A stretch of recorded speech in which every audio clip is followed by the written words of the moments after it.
Então, bom dia a todas. Hoje é dia 28 de outubro e a gente vai fazer uma retrospectiva do que a gente leu da última vez. Nós estávamos no subcapítulo que se chama Disciplina Iniciática, onde ele fala nesses últimos parágrafos aí desse subcapítulo sobre a intensificação do pensar, que para isso a gente precisa ter muita calma, tranquilidade, não se deixar levar pelas influências do mundo sensorial, para que a gente possa ordenar a nossa vida anímica e intensificar a nossa autoobservação.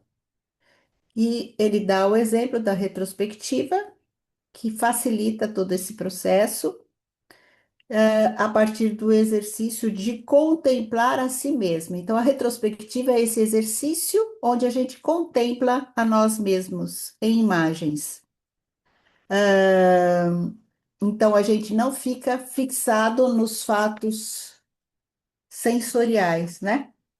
E com isso a gente consegue desenvolver os nossos órgãos suprassensíveis, né? E daí ele passa para esse subtítulo que se chama o conhecimento imaginativo, e aonde ele reforça essa, essa possibilidade, a partir desses exercícios, de um pensar não sensorial. E ele diz uma coisa bem bonita, não sei se vocês registraram da última vez, que o pensar, que já no pensar existe uma entidade interior em conexão com com o mundo suprassensorial, mas a gente não tem consciência dessa conexão. Então, o pensar tem uma vida interior própria, já que está no domínio do mundo suprassensorial. Daí ele fala dos órgãos do corpo astral. Então, quando nós meditamos, nós formamos esses órgãos sensoriais no corpo astral, dentro do corpo astral, e nós nos reconhecemos como um novo eu.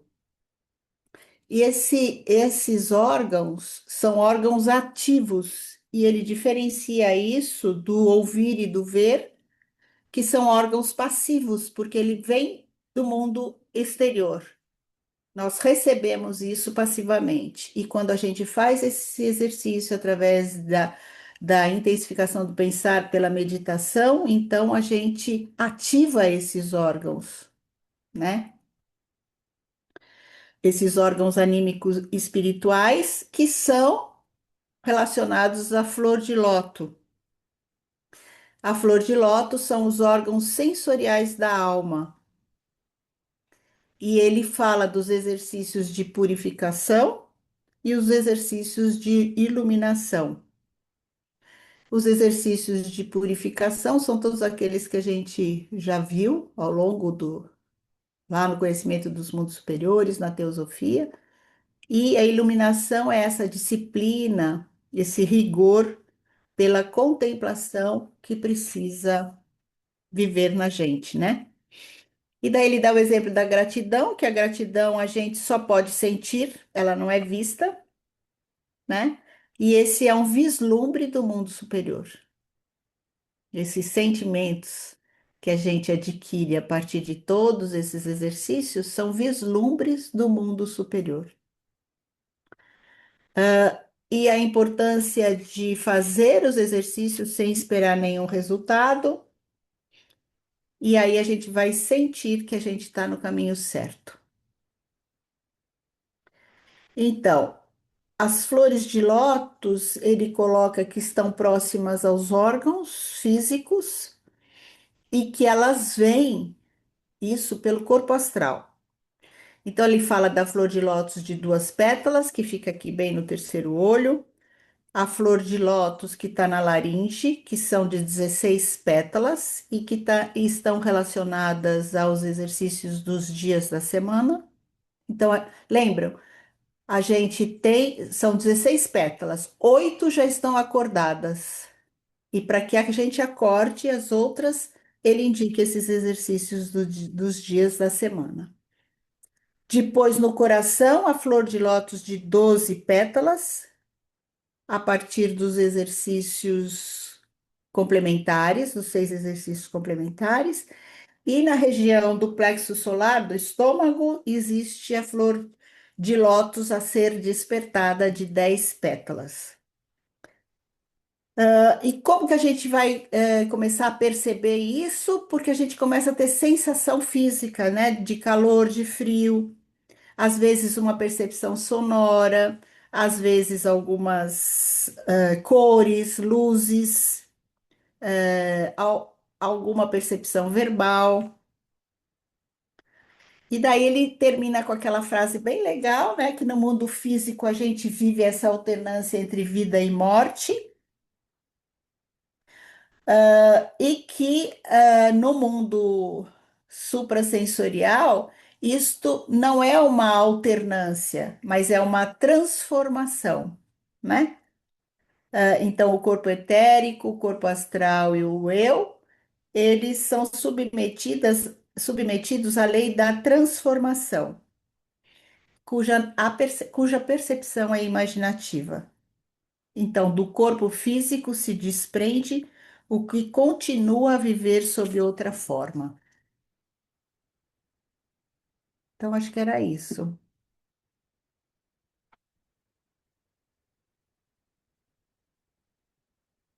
E agora a gente está no conhecimento inspirativo da página 253 no meu livro.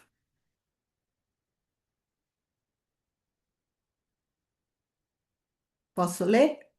Alguém quer ler?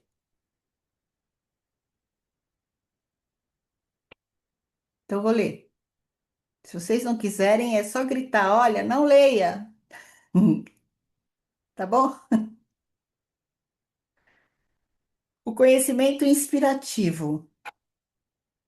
A evolução, contudo, não estaciona no mundo imaginativo. Quem pretendesse parar nele perceberia sem dúvida as entidades submetidas a transformações, mas não seria capaz de interpretar os processos de transformação nem de orientar-se nesse mundo recém-conquistado. O mundo imaginativo é uma região inquieta. Nela existe por toda parte apenas mobilidade e transformação, não havendo quaisquer pontos de repouso. O homem só atinge tais pontos de repouso ao ultrapassar o grau imaginativo do conhecimento, desenvolvendo-se até o que se pode chamar de conhecimento por inspiração. Não é necessário a quem busca o conhecimento do mundo suprassensível desenvolver-se de modo a primeiro se apoderar integralmente do conhecimento imaginativo, para só então avançar para a inspiração. Seus exercícios podem articular-se de maneira a fazer transcorrer paralelamente aquilo que conduz à imaginação e o que conduz à inspiração. Ao fim do tempo adequado, ele penetrará num mundo superior, onde não só terá percepções, mas também poderá orientar-se e, além disso, interpretar esse mundo. Na verdade, via de regra, o progresso ocorre de modo que, em primeiro lugar, se apresentam ao discípulo alguns fenômenos do mundo imaginativo. E depois de algum tempo, ele tem a seguinte sensação: agora eu também começo a me orientar. O mundo da inspiração, todavia, é algo completamente novo frente ao mundo da simples imaginação. Por meio desta, percebe-se a transformação de um processo em outro, e por meio daquela conhecem-se qualidades intrínsecas de seres que se transformam. Pela imaginação, chega-se a conhecer a exteriorização anímica dos seres. Pela inspiração, penetra-se em seu cerne espiritual.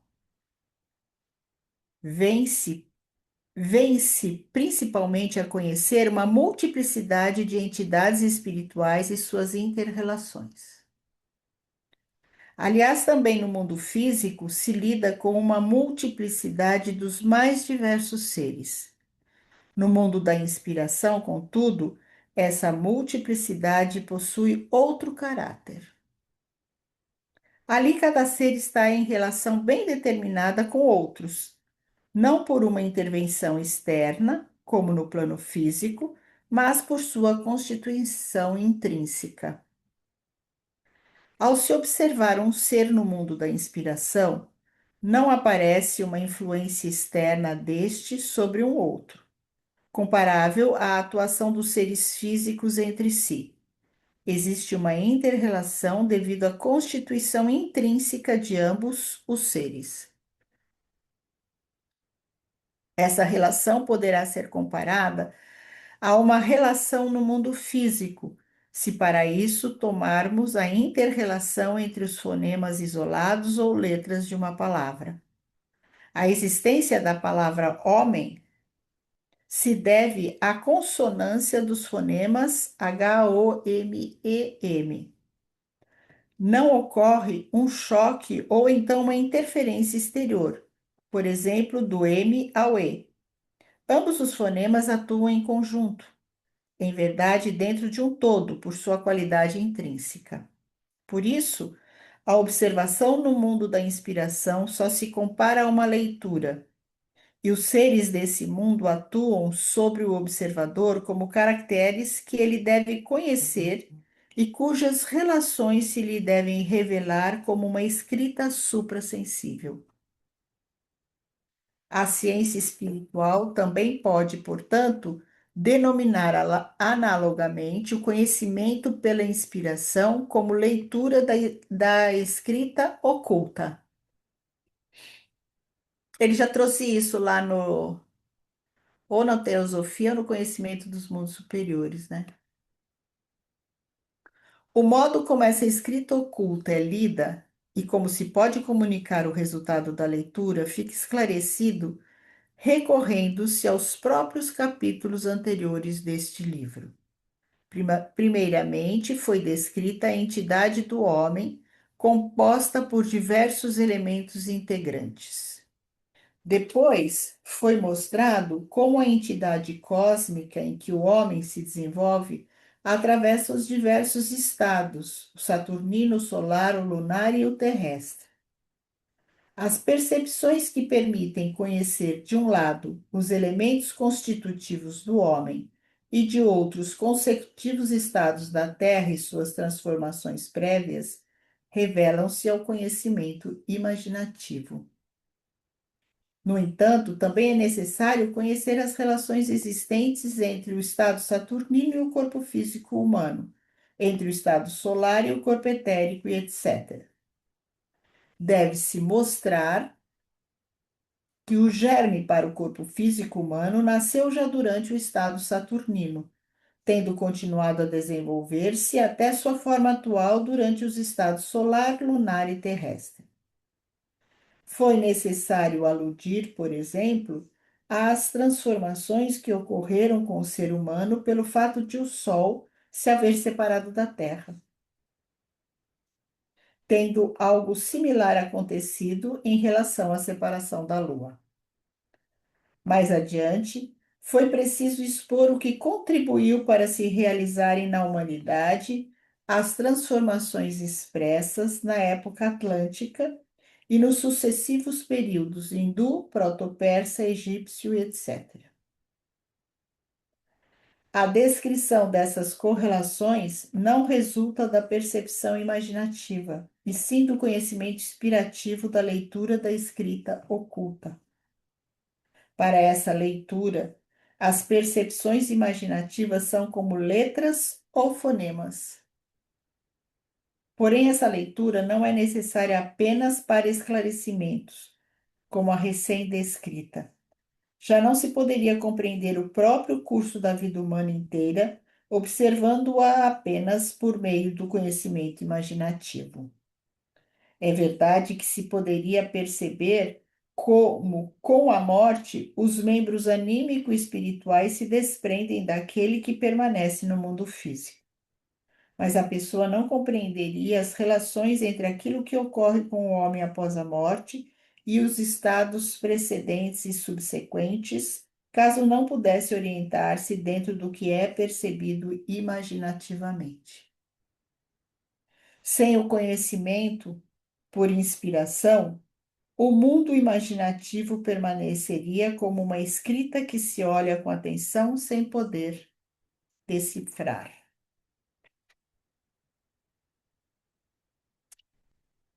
Quando o discípulo espiritual progride da imaginação para a inspiração, logo lhe fica evidente o quão incorreto seria renunciar à compreensão dos grandes fenômenos cósmicos e limitar-se aos fatos que, de certa forma, tocam ao interesse humano mais imediato. Quem não é iniciado nesse assunto poderia muito bem dizer o seguinte: parece-me importante apenas inteirar-me do destino da alma humana após a morte.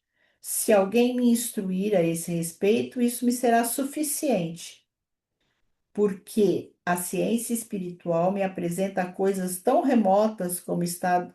Não, desculpe. Porque a ciência espiritual me apresenta coisas tão remotas como estado saturnino, estado solar, separação do Sol, da Lua, e etc. Quem, no entanto, estiver adequadamente introduzido nesses assuntos, compreenderá que uma noção real do que deseja saber é inatingível, sem um conhecimento daquilo que lhe parece tão inútil.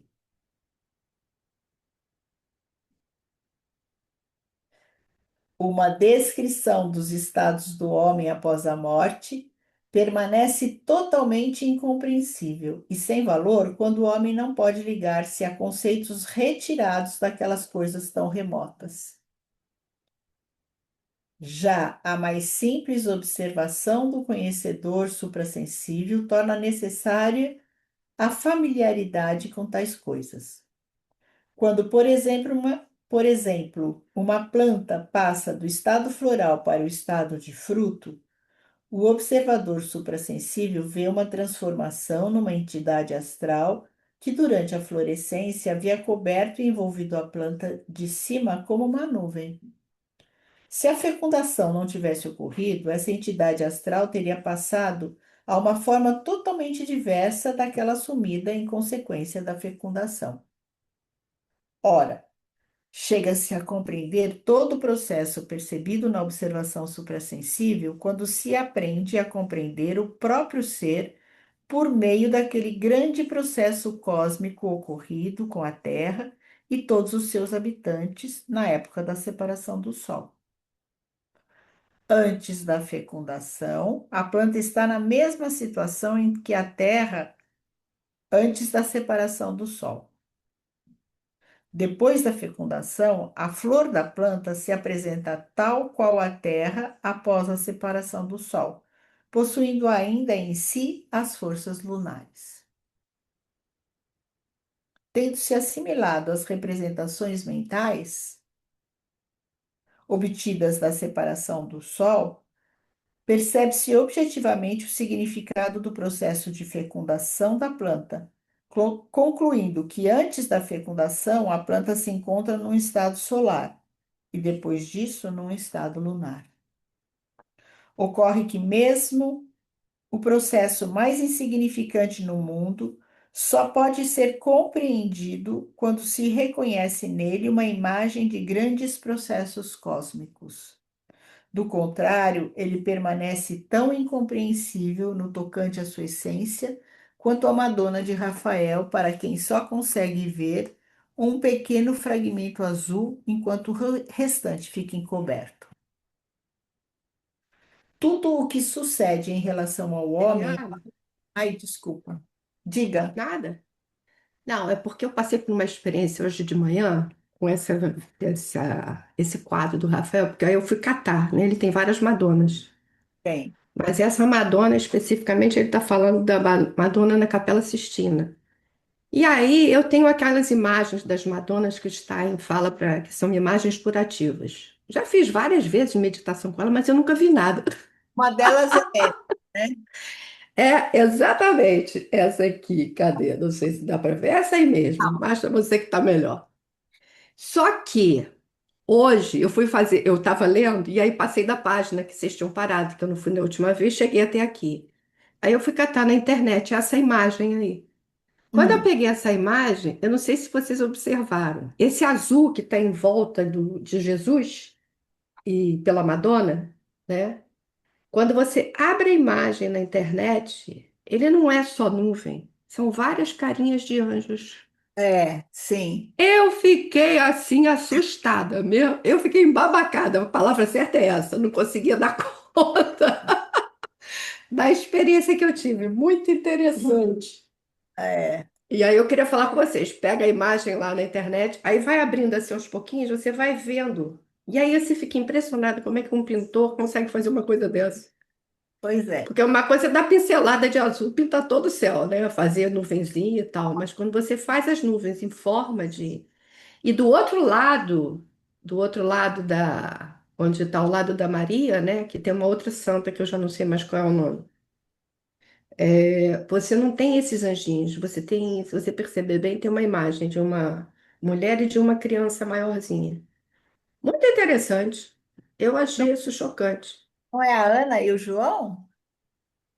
Não O que sei. é? Ah, não, o de cá é São Sisto, que eu nem conheço, por isso que vem de Capela Sistina, Hum, que aí eu pesquisei. E ela, eu fiz a pesquisa. Eu sou fofoqueira, né? Aí eu vou catando. Agora com o Google é fácil ser fofoqueira. Aí eu vou lá e vou pesquisando tudo. E ela, eu sei qual é a santa, porque eu acabei de. São Sisto, que está à esquerda, e do lado direito é a Santa Bárbara.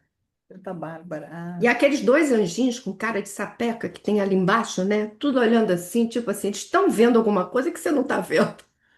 Muito doido. É. Aí eu achei muito legal. E outra experiência também que eu vivenciei ontem, eu trabalho com um grupo espírita, né?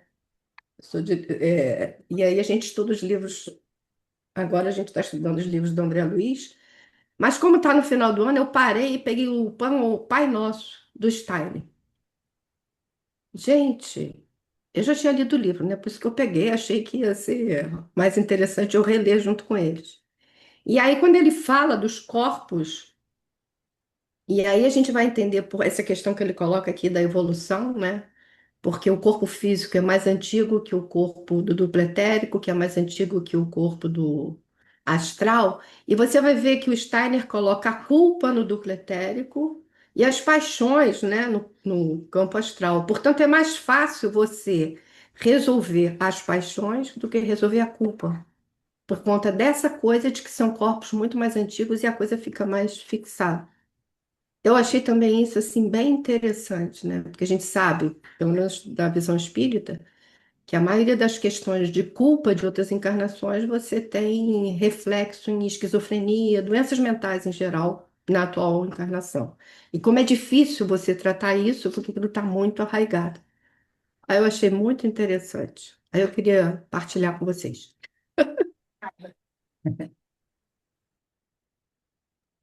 Com licença, Ana, é o Pai Nosso do Steiner? Eu não entendi direito. É um livro fininho, fininho, ele tem 50 páginas, mas é de uma densidade que vale a pena ler. E tem que ser Esse é o assim, nome, você né? lê de tempos em tempos para você entender mais um pouquinho. Sim, É Pai Nosso que chama. tá bem. São duas Obrigada. conferências.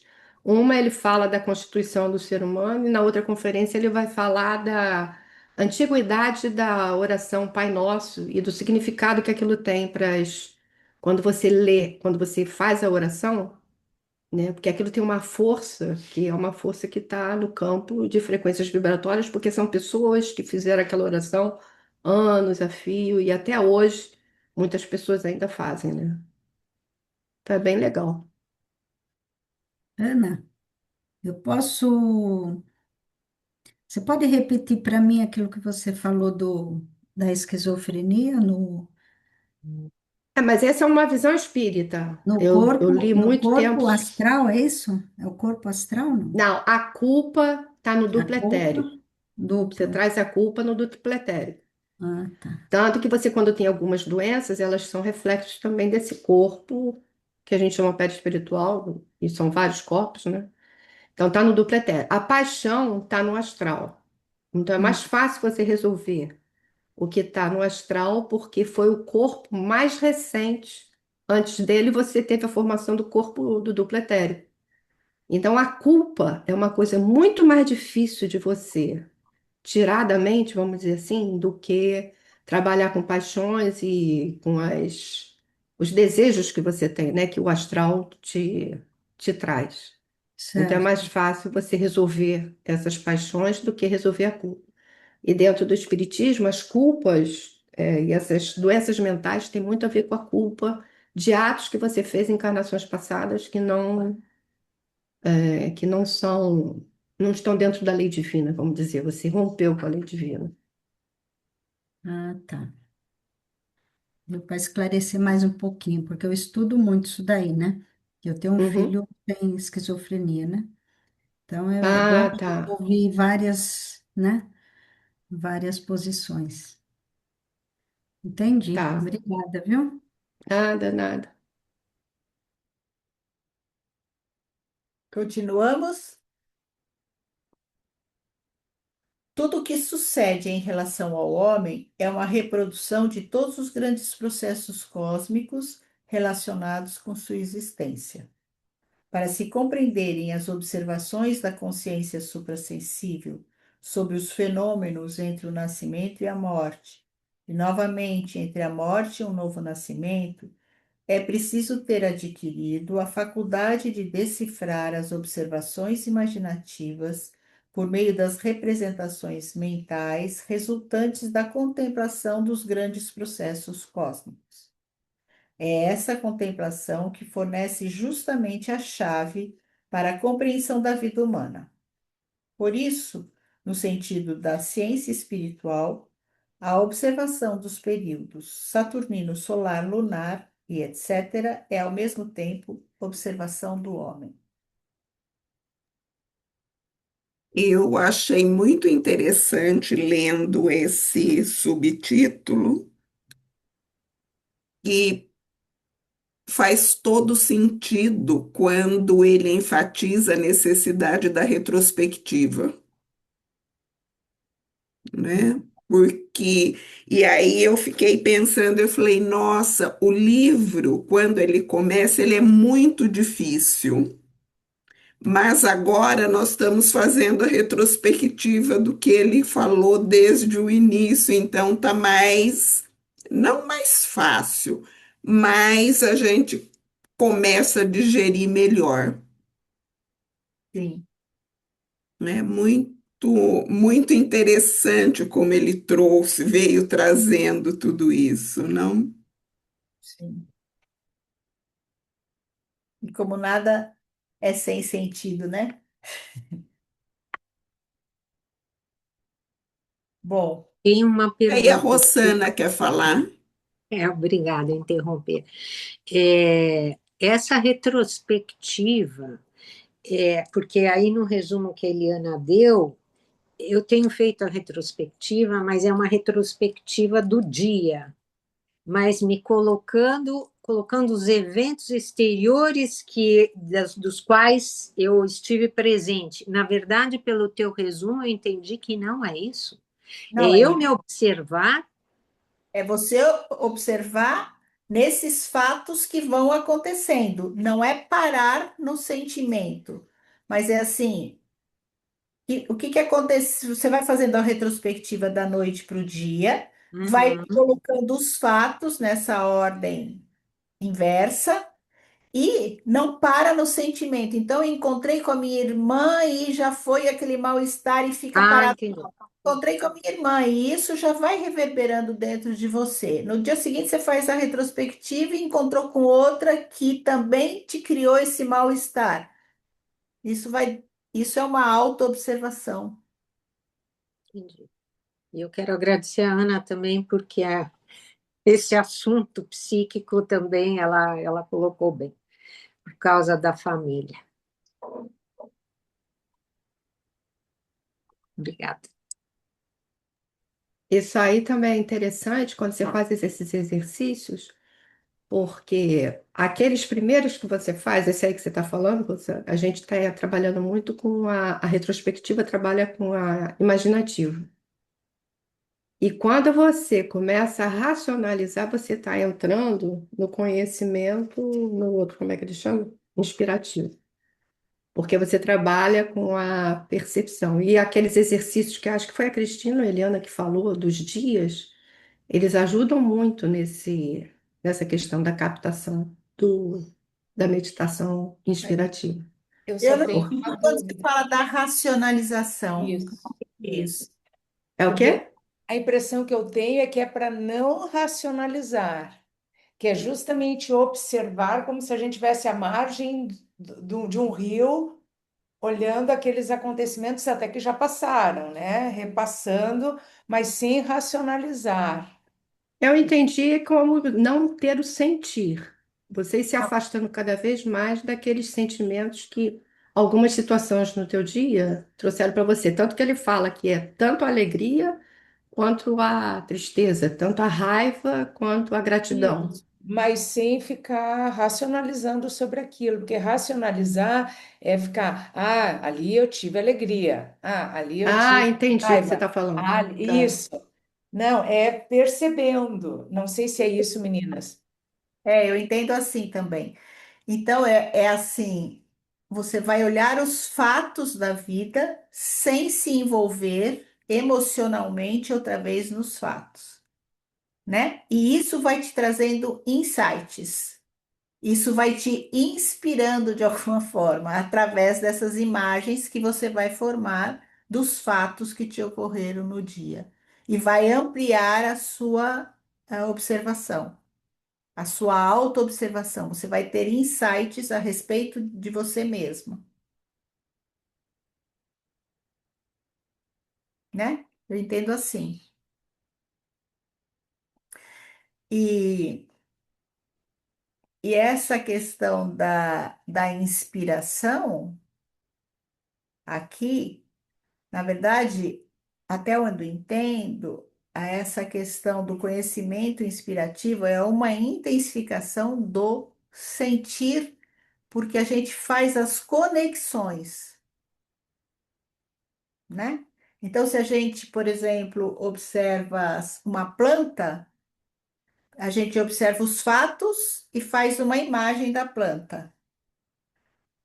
Esse é o conhecimento imaginativo, né? Intensifica o pensar. Aqui no conhecimento inspirativo, a gente intensifica o sentir. Eu vejo as correlações que existem, o que, que está por trás daquilo, como que a folha se transforma em sei lá o quê. Então, esse é o conhecimento inspirativo. Acho interessante também que ele fala da questão da interdependência, né? Daquelas situações todas, daqueles seres todos que estão ali, eles estão. Não é como a gente vê estático, né? Estou vendo a Ângela, estou vendo não sei o quê, a gente tem uma relação e tal. Não. É como eles interagem. É uma forma diferenciada de você perceber as coisas mesmo. Esse é um ponto que me chamou atenção também, bastante. É. No- Temos tempo. Tudo bem? Conhecimento imaginativo e inspirativo, vamos para o conhecimento intuitivo. Pela inspiração, chega-se a conhecer as relações entre as entidades do mundo superior.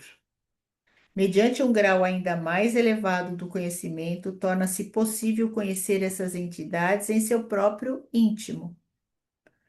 Esse grau do conhecimento pode ser denominado conhecimento intuitivo. Intuição é uma palavra mal empregada na vida cotidiana para uma compreensão confusa e imprecisa de alguma coisa, para uma espécie de ocorrência que às vezes coincide com a verdade, mas cuja justificativa não é comprovável de início. Naturalmente, o que aqui se subentende nada tem a ver com essa espécie de intuição. Intuição designa aqui um conhecimento da mais suprema e luminosa clareza, cuja justificativa, quando o ser humano a possui, é consciente no mais pleno sentido. Conhecer um ente sensorial significa estar fora dele e julgá-lo segundo a impressão exterior. Conhecer um ser espiritual pela intuição significa ter se tornado plenamente uno com ele, ter se unido com sua natureza interior. Gradualmente, o discípulo ascende a esse conhecimento. A imaginação leva-o a não mais experimentar as percepções como particularidades exteriores de seres, e sim reconhecer nelas emanações de algo anímico espiritual. A inspiração leva-o a aprofundar-se mais no interior dos seres. Por seu intermédio, ele aprende a compreender o que essas entidades representam uma para as outras. Pela intuição, ele penetra nos próprios seres. As próprias explicações deste livro podem evidenciar uma vez mais que tipo de significado tem a intuição.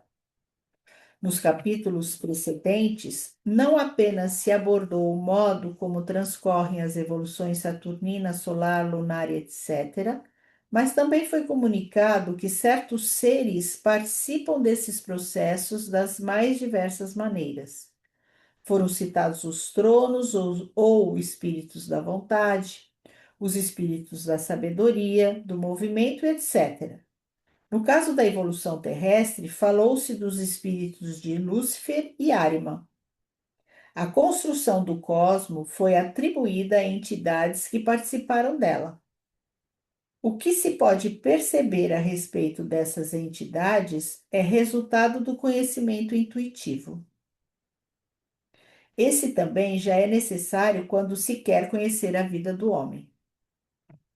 Aquilo que se desprende da corporalidade física do homem após a morte passa por diversos estados no período subsequente.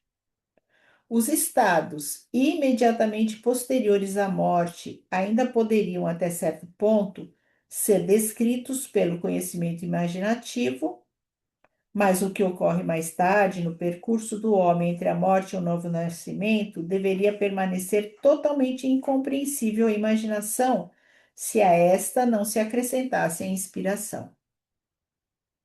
Somente a inspiração pode investigar o que há para dizer sobre a vida do homem na pátria dos espíritos, após a purificação. Mas depois vem algo para o qual a inspiração não é mais suficiente. Algo onde ela, de certa forma, perde o fio da compreensão. Existe uma época da evolução humana entre a morte e um novo nascimento em que o ser humano só é acessível à intuição. Contudo, essa parte da entidade humana está sempre presente no homem. E caso se pretenda compreendê-la em sua verdadeira interioridade, deve-se procurá-la também na época entre o nascimento e a morte por meio da intuição. Quem quisesse conhecer o homem apenas com os meios da imaginação e da inspiração, não teria acesso justamente aos processos de sua natureza mais íntima, os quais se desenvolvem de encarnação em encarnação. Por conseguinte, só o conhecimento intuitivo possibilita uma investigação objetiva das vidas terrenas repetidas e do karma. Tudo o que possa ser comunicado como verdade sobre esses processos deve vir provir da pesquisa efetuada pelo conhecimento intuitivo. E se o homem quiser conhecer a si mesmo em sua natureza íntima, só poderá fazê-lo pela intuição. Esta lhe possibilita perceber o que nele avança de uma vida terrestre para outra.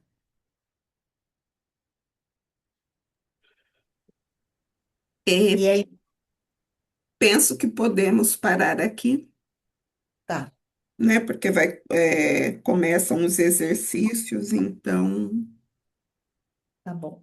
desculpa, você ia falar algo. Pode parar de ir.